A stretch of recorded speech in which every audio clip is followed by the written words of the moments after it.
Halo, selamat pagi.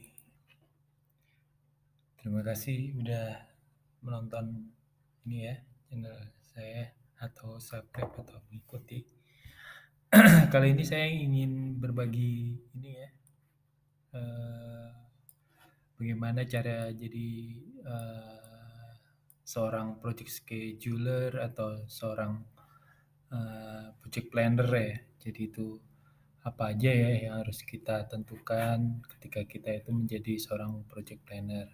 Di sini saya mendapatkan 6 ya tips ya. Jadi 6 tahapan yang harus disiapkan jika kita ingin membuat rencana kerja atau mengembangkan penjadwalan proyek. Itu biasanya bersifat formal dan informal ya. Kalau kita secara pribadi kita atau formalnya itu diminta oleh perusahaan kita ya. Jadi kebutuhan proyek kita itu udah kita planning dari awal dan kira-kira budgetnya dan segala macam durasinya bisa diprediksi gitu ya. Oke, kita mulai ya. Ini jadi di sini ada 6 ya, 6 tahapan. Oke, kita mulai untuk jadi untuk 6 tahapan ini dibutuhkan untuk mendapatkan good project. Maksudnya itu proyek yang baik itu harus direncanakan dari mulai pengerjaannya hingga penjadwalannya, hingga eksekusinya dan controllingnya. Itu manajemen project ya. Oke, jadi dari keenam item ini kita coba bahas satu-satu. Yang pertama adalah kita harus menentukan metode ya. Jadi dalam penjadwalan proyek itu kita harus memilih satu metode yang kita pakai gitu ya. Di sini secara garis besar teorinya itu ada 4 metode, yaitu metode jalur kritis, metode rantai kritis, dan metode Scrum, dan yang terakhir adalah metode Kanban. Saya tidak ingin melebar kemana, saya akan pilih satu metode yang paling sering dipakai dan yang paling efektif menurut saya pribadi, pengalaman gitu ya. Jadi itu adalah metode jalur kritis. Jadi itu bagaimana item-itemnya itu kita susun dan kita analisa mana durasinya dan rencana kerjanya seperti apa. Di dalam sini kita bisa lihat ini adalah langkah pertama, langkah kedua, langkah ketiga, dan ini adalah evaluasi. Kita rencanakan di sela-sela dalam proyek ini kita adakan evaluasi. Itu tuh menentukan kekritisnya dari perencanaan yang kita buat. Oke, kita lanjutkan ya. Setelah dapat metode jalur kritis, kita tentukan yang kedua adalah pilih tools.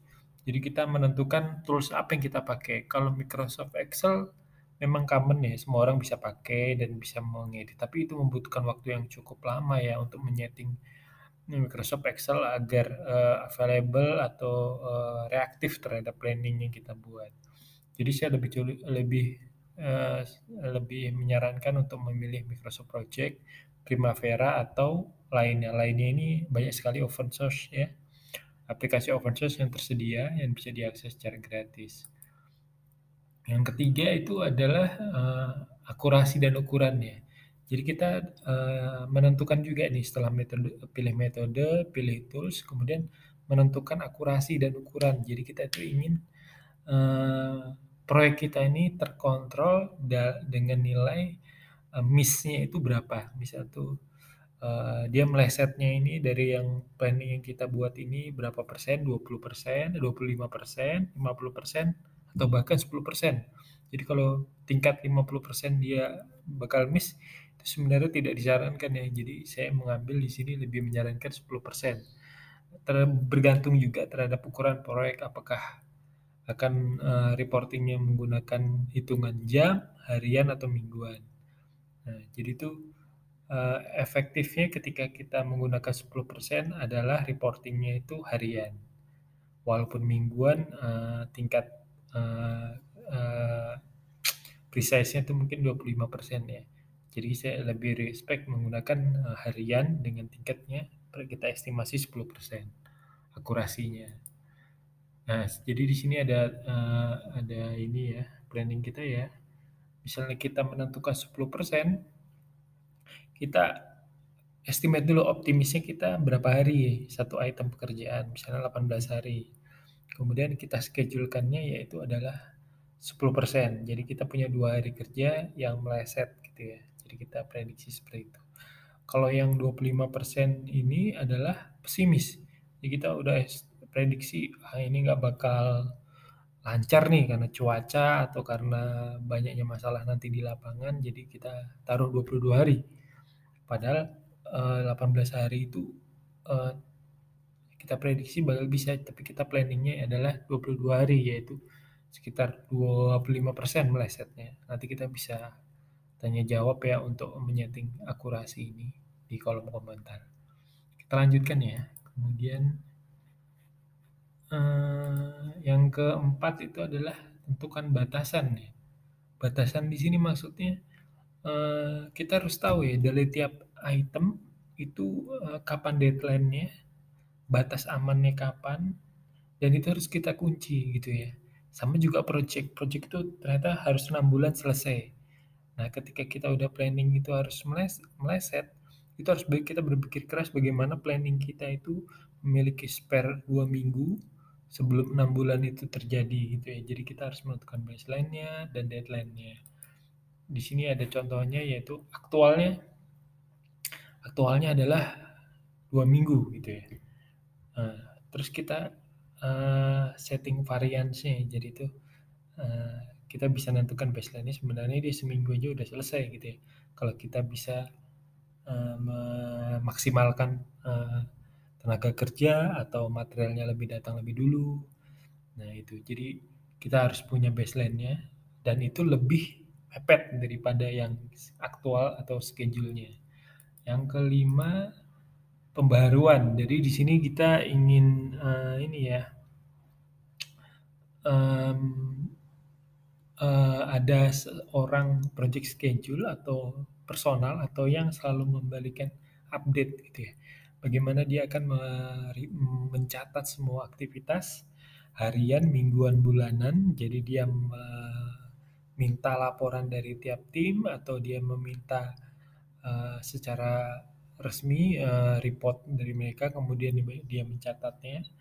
Dan itu di sini dicontohkan yaitu dia terurut ya. Jadi apakah ini selesai, apakah ini belum selesai. Kemudian yang tidak selesai itu harus dievaluasi ulang. Di sini adalah di pembaruan ya, di review. Di sini adalah tahapan yang kelima ini, mereview. Di sini sangat krusial dalam kita mengembangkan penjadwalannya ya. Jadi kalau dia meleset, kita actionnya apa, reviewnya apa, gitu ya. Siapa yang dilibatkan untuk mereview itu? Apakah harus hierarki paling atas atau cukup tim execution saja? Nah, ini adalah yang terakhir ya. Yang terakhir itu adalah laporan. Nah, laporan itu kita juga harus merencanakan dulu ya dalam membuat penjadwalan proyek. Reporting apa saja yang akan kita deliver, yaitu jadi jangan sampai owner kita tuh atau klien kita atau bos kita tidak tahu dia nanti laporannya apa, padahal ternyata tuh udah jalan sebulan, ternyata laporan yang diberikan itu tidak sesuai dengan ekspektasi ya, penerima bos kita atau klien kita. Kok misalnya dia ingin berapa budget yang terpakai, berapa waktu yang sudah terpakai, kendala apa saja yang direncanakan dan yang udah terhindar misalnya gitu ya. Jadi itu harus seberapa detail ini harus kita diskusikan terlebih dahulu ya dengan siapa yang akan membaca laporan kita. Jadi itu, jadi kita dari ke-6 item ini bisa kita prediksi dulu di awal sebelum kita membuat penjadwalan proyek. Kita bisa diskusi dulu dengan bos kita atau user kita atau owner proyek kita. Jadi ini adalah yang perlu ditentukan. Jadi adalah 6 yang saya ulangin, yaitu adalah kita memilih metodenya dulu, terus pilih toolsnya, kemudian yang ketiga akurasi dan ukurannya, kemudian batasannya, ya deadline-nya itu kapan, dan waktu kunci-kunci dari setiap itemnya, kemudian pembaruannya itu bagaimana, yang terakhir adalah detail laporan. Oke, mungkin jika ada pertanyaan bisa tulis di kolom komentar ya, mungkin nanti saya bisa menjawab. Jadi ini adalah yang sering diterapkan dalam mengembangkan penjadwalan proyek. Jadi item-item langkahan yang terbaik. Oke, terima kasih udah menyimak video ini, semoga bermanfaat. Terima kasih.